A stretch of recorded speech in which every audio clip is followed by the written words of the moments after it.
Welcome back, friends, to our main feature with Elder Gallery of Contemporary Art in Charlotte, North Carolina, and myself, artist Caroline Rust. We are in the studio together for the day for an immersion.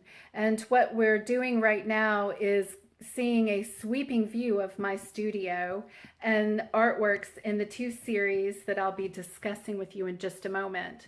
I'll be sharing conceptual development and the stories behind the pieces. And the two series that are going to be discussed are The Voices That Skip Towards Night and the Horizon Line Waistline paintings. You're going to see me paint some more onto this first layer of the surface. First of all, I want to show you something over here. This is my yellow artist's art supply dresser. And this actually is in a painting in the series Approaching the Dressing Table. There's a painting called The Artist's Yellow Dressing Table, and this is in that painting. These are my oil paints. This is my oil paint drawer, and this yellow dresser just makes me so happy as to my oil paints. So I'm going to swing over here and show you my palette once more. This is my oil paint palette, and I am mixing up a thin layer with mineral spirits, a thin layer of paint with mineral spirits, a violet that is going to be the first color on the garment surface. I will come into view and just add some paint. This process is one that the old masters also used, layering and using a thin wash of a neutral. They used a neutral color down first and then had added layers of color, thin glazes of color of their image on top of that wash. And they used either like an umber or a sap green, even gray, something that was very muted. I'm using violet, then I'm going to add some warm Naples yellow and tones on top of that, as well as add in some other reds and some Prussian blue. And the first paintings in this series, I actually started with a yellow ochre and then added umber and Prussian blue on top of those. And what I'm doing, what I'm interested in is these crevices in the surface in the garment and having the paint attach, merge into those crevices, the darkness, and have it stay there. I want to emphasize the texture of the garment with those thin dark areas. I'm just going to get some more paint onto my brush, really more mineral spirits than it is paint. And I will do this process maybe 2 more times, and then I'll start adding a thicker application of paint, but it's not thick, it's still a glaze. Just adding more color and more paint onto the surface. Let's talk about the series of 2020 that I've been working on, 2 of which are primary and can be seen at Elder Gallery of Contemporary Art upon request. The first series, which is behind me presently, is The Voices That Skip Towards Night. This series began in January and focused on human connection initially, primarily sibling connection, and we'll get back to more about that in just a minute. But in March, when the coronavirus outbreak occurred in the United States, the series somewhat morphed and evolved to include a broader sense, a universal sense of human connection.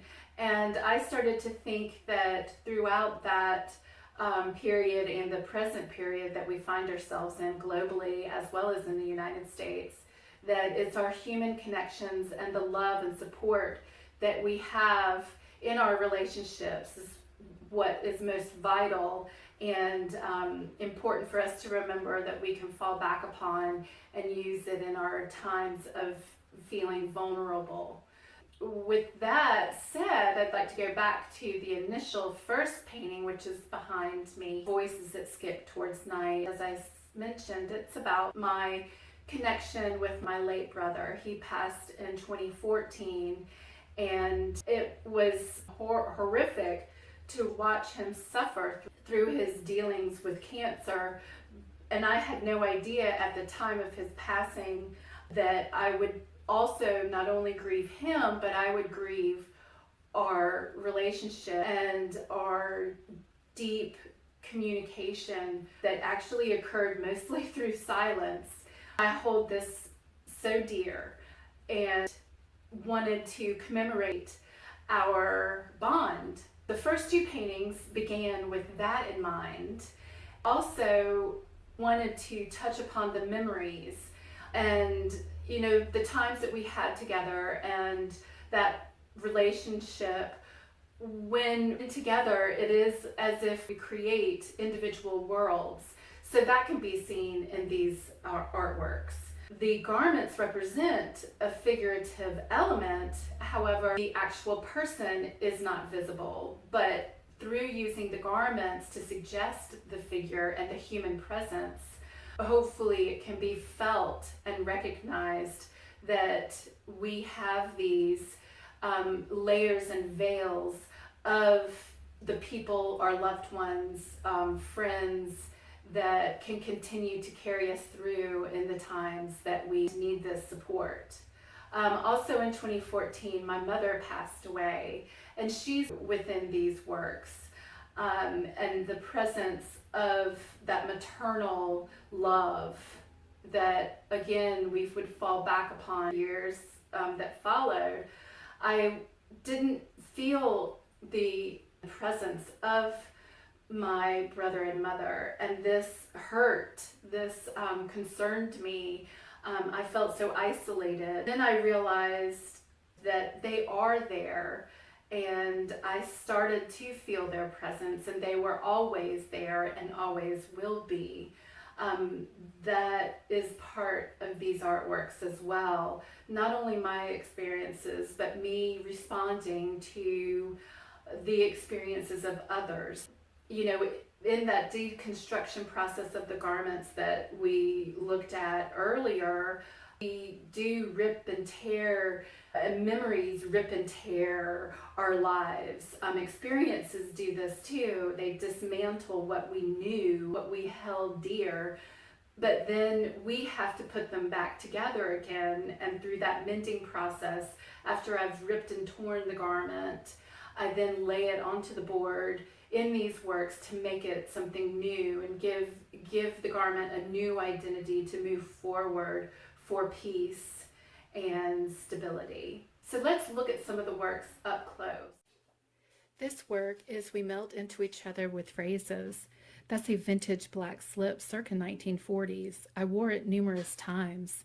There's a suggestion of landscape in this piece as well as within others. And the landscape is so peaceful to me and where I like to go to retreat. It actually is quite natural for me to paint and innate. The night sky and the moon is symbolic of my fantasy that the spirits of loved ones visit us at night. This work has 3 figurative forms as seen in the garments. Perhaps I was thinking of my mother, my brother, and me. This work is the reflecting pool of me and you. It uses clothing directly from my closet as well. It's the second in the series and the second one commemorating my sibling connection with my late brother Jason. This nocturnal sky has the constellation Virgo, which is my zodiac sign. And it can be seen in this image that is mimicking a mirror, a reflective surface. There's a watery feel to this piece, another reflective surface. This is a stocking out of my grandmother's collection of those that she never wore. And as a child, I played with them, and they pop into my work now and then.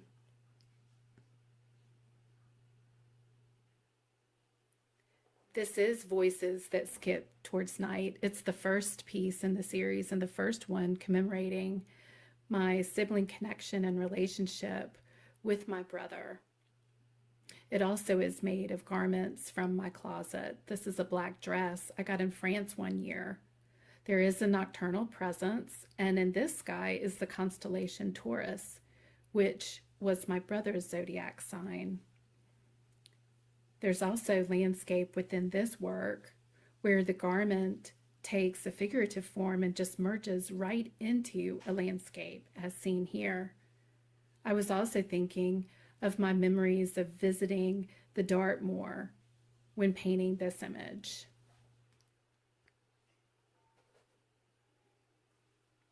Here is the front of that 1940s black slip.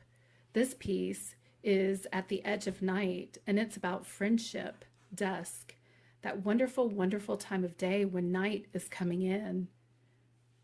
Here's that Tuscan landscape appearing once more. And a tie from a green vintage apron, which was also used in the horizon line paintings. Again, this piece is about friendship. This work is wrapped around with phrases about romance and the movement of night. Night is whooshing in. Clothing one wears at night is the backbone to this piece. There's some shooting stars, a comet. Within all of these garments, there's just so many crevices one can get lost in. We have pivoted around to take a closer look at the Waistline Horizon Line painting series. This series is painted with thin layers of acrylic paint. They are transparent layers of color, which provide some optical blending. The final layer on this surface is of resin, and the resin acts to merge these layers together to create this wonderful, watery, wet, sensual feel. The painting process for me has always been a sensual one, and I've always considered it a building process. When I'm creating my artwork like this, I do at times feel as if I'm building, sculpting, but also sewing, and I'm able to pull in my love of textiles and texture and surface, and in that regard also consider myself a fiber artist. This was created in March of 2020 at the outbreak of the coronavirus in the United States, and it actually marries the feminine persona metaphorically with the landscape of Dartmoor. And that landscape of Dartmoor, when one is there, surrounded by the hills and valleys, those whooshing lines and enveloping motions, it is a place that gives one a sense of security and protection and awe. But regarding what's at the backbone of these images is the waistlines from feminine female garments. And those, again, are symbolic of femininity and perhaps that nurturing maternal force and how one feels secure and supported within the arms of their mother. And this is the first one out of the series, which actually the waistline is the top of an apron circa 1950s. It was given to me by a friend. It belonged to her mother, and in its original form it was lime green, and you can sense lime green throughout the color scheme of the entire painting series. So my hope is to provide a sense of security, peace within these works. It's time for a question and answer session. So thank you very much to everyone who submitted questions. We received some wonderful wonderful ones, and I'm looking forward to answering them and sharing information. So number one, what sparked your interest in vintage clothing pieces? I have always been fascinated with vintage clothing and collected it from a very early age. I suppose it began as a child in my informative years, visiting my grandmother and staying overnight at my grandmother's house on Laurel Avenue. Her closet, was right beside the side of the bed that I slept on, and always seemed so warm and cozy in that corner. There were some items that I just enjoyed playing with and just imagining their history and their stories. One was her fox stole, and the others were hats. She had a wonderful hat collection and gloves. So again, as a child, I would just play dress up with these items, and always, alone, quiet, with a wonderful imagination. So as a child, I wanted to know their history, and thought about, I guess, what my grandmother thought and felt or what she did when she wore them. So using the clothing, these vintage pieces, as a way of connecting to the people and history, and the bonds, I guess, that I have with the people that owned them, or even just imagining the lives of the vintage pieces that came from a vintage clothing store. Just so much potential in what can be created with all of those stories. Another aspect of the vintage fashion is my interest in fashion design and the history of fashion design, and how society and fashion, the changes in evolution of fashion, have impacted each other. For example, in the 1940s, when dresses had to utilize less fabric because there was rationing on fabric, dresses became a bit shorter and less flowing. Again, this met a need that was occurring in society, and designers met that need. Describe your first memory of a garment that truly made an impact on your life. Did you include it in your artwork, or is it still in your closet?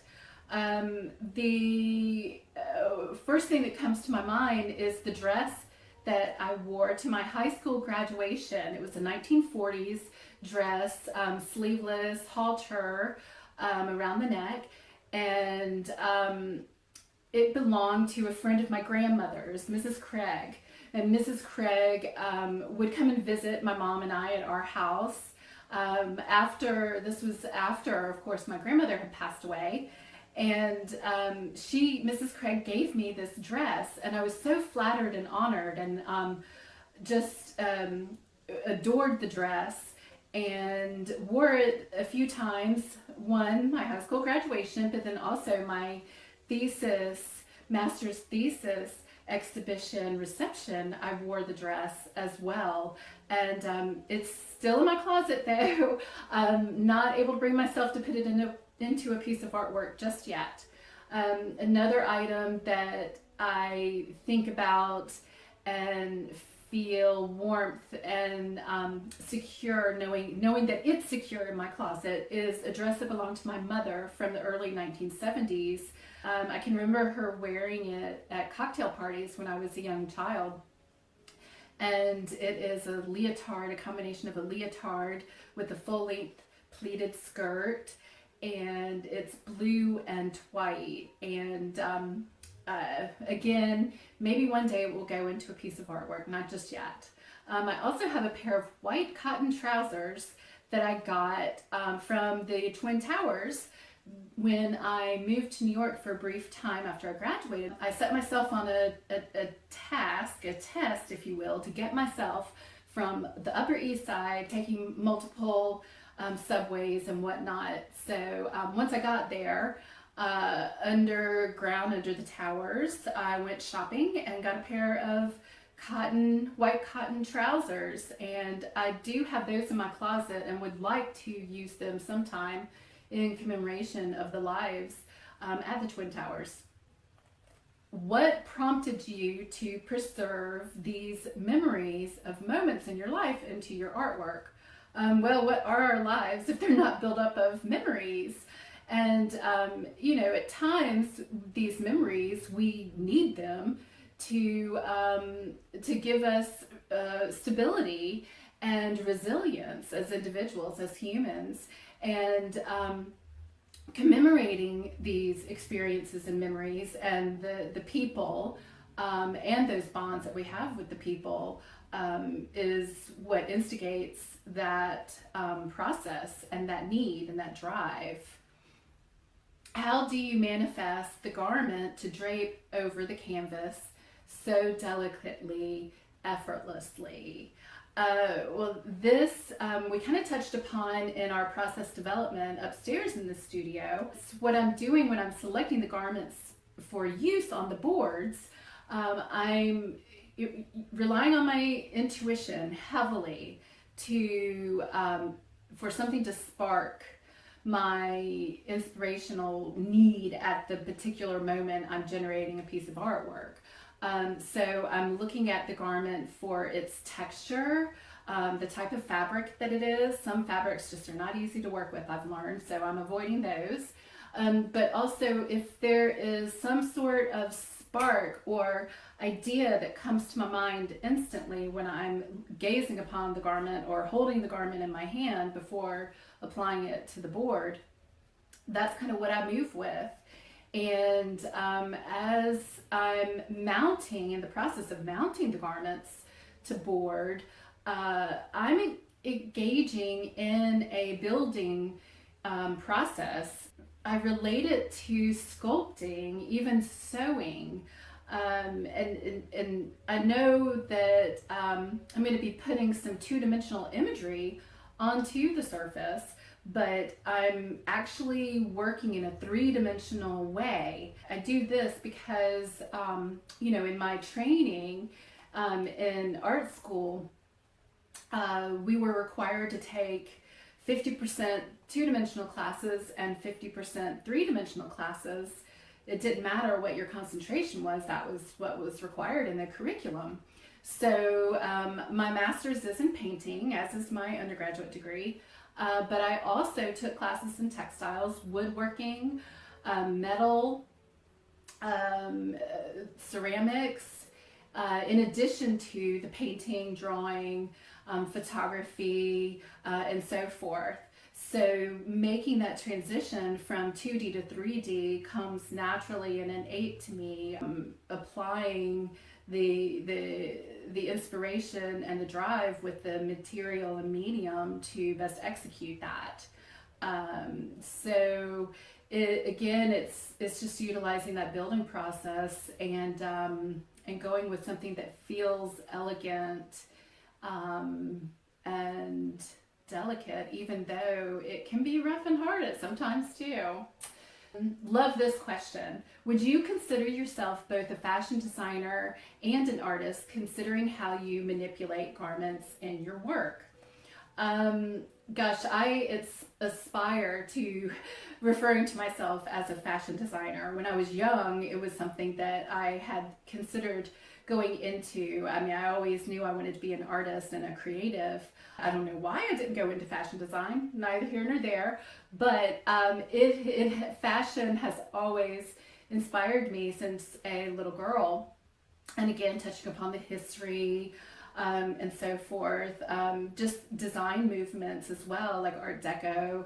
There are fashion designers that inspire me, their work and their processes inspire me just as much as many painters and other artists. The two that come to mind instantly are Alexander McQueen and Elsa Schiaparelli.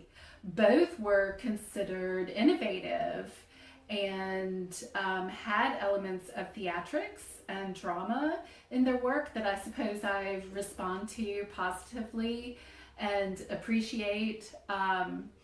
And maybe do these designers hide behind their designs and their fashion, where the fashion is on exhibition versus themselves. Though they did utilize influences from their lives and histories to create artworks. Yes, I consider their fashion artworks. But maybe they're retaining, a bit of themselves while they're exposing themselves. And just that element of expression within fashion design is so fascinating to me. But I digress. Going back to McQueen, again, British, unfortunately no longer with us. I saw an exhibition of his works at the Met in 2011 and was just absolutely blown away. He was considered cutting edge, and he was an out of the box thinker, not only with how he came up with his designs, but the way that they were displayed. He utilized technology such as holograms and breaking glass boxes as the model emerged, even implementing history from his ancestry, such as the Scottish tartan and gas masks worn on the models' faces.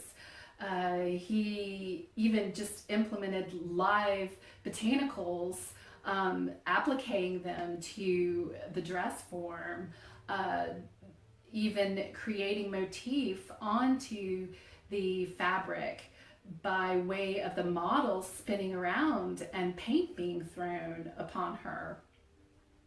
Then Schiaparelli, she was Italian. Her prime time was between maybe the 1920s and the early 1960s. She was also considered innovative. She utilized the color shocking pink in fashion for the first time in her couture. She also implemented a seam zipper versus a concealed zipper in her work. She helped make changes within fashion per society's changing, and take for example the 1930s. She was designing dresses with a lot of fabric, only to morph in the 1940s using less fabric. But within the 30s and into the 40s, she used angles and hard edges and lines within her designs to suggest or describe strength, maybe to instill strength within the woman. But it maybe was also as a mask, utilized as a mask. It's been said that these lines and this type of design that she created at the time was a feminist statement. She was a very shy person, reserved, and perhaps this was for protection. She did have some hardship and unfortunate times within her life, and she was able to use the couture as a mask. She was friends with many surrealist artists and Dada artists, Salvador Dali, Cocteau, and these influences can be seen in her work. There's just a world of intrigue and excitement within fashion, in my belief. Have you ever regretted using a piece of clothing in one of your works? Did you want to use it again or wear it again, perhaps? The piece that comes to my mind with this question to discuss is a Victorian lace cape that I put into a sculpture about my brother, basically about life. My brother actually passed away at the time I was creating this piece. Unknowingly. Again, intuition plays a wonderful role, does it not?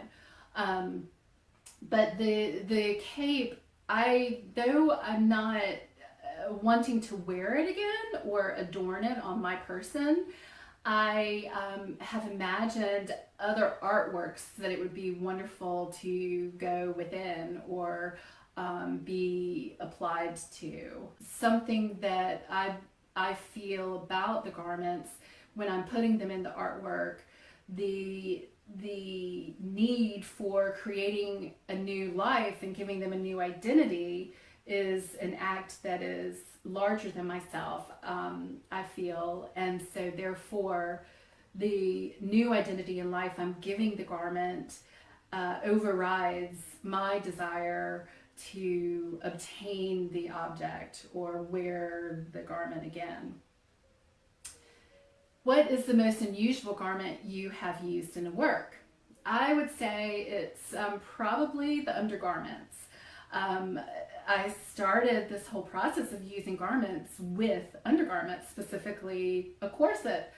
And within the same series that I used that corset in, I used a Merry Widow that came from my closet. It was actually the Merry Widow that I acquired when I had to wear Mrs. Craig's 1940s dress to my high school graduation. And so the Merry Widow went into this piece of artwork about George Sand. And it's in a series combining gender, male and female, to potentially right a wrong. And so that particular piece has the Merry Widow deconstructed, wire poking out, and breastplate, if you will, removed.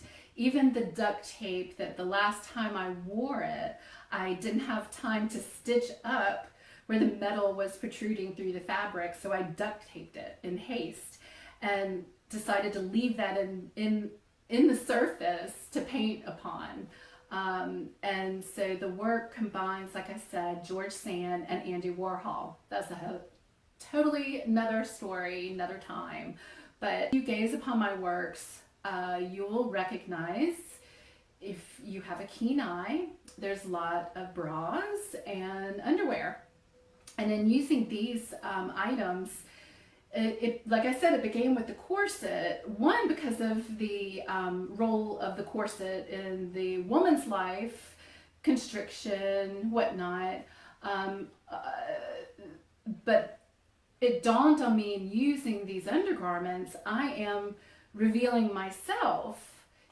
If they are my garments, I'm revealing myself, exposing myself. But I also, in that first series, wanted to expose these women from history and their internal selves, their private, maybe vulnerable selves, in their search for a broader sense of self, relating it to identity and how one may contain a secret self or a vulnerable self that we want to protect, and not necessarily portray to the world, or expose in a specific way. So there's lots of metaphor and psychological nuances layering that one can find if one chooses to sit and ponder the use of the garments and the layering, with the undergarment, the paint upon the surface, how our clothing in the paintings, what we would normally wear on the outside actually becomes the inside and gets covered up by the paint.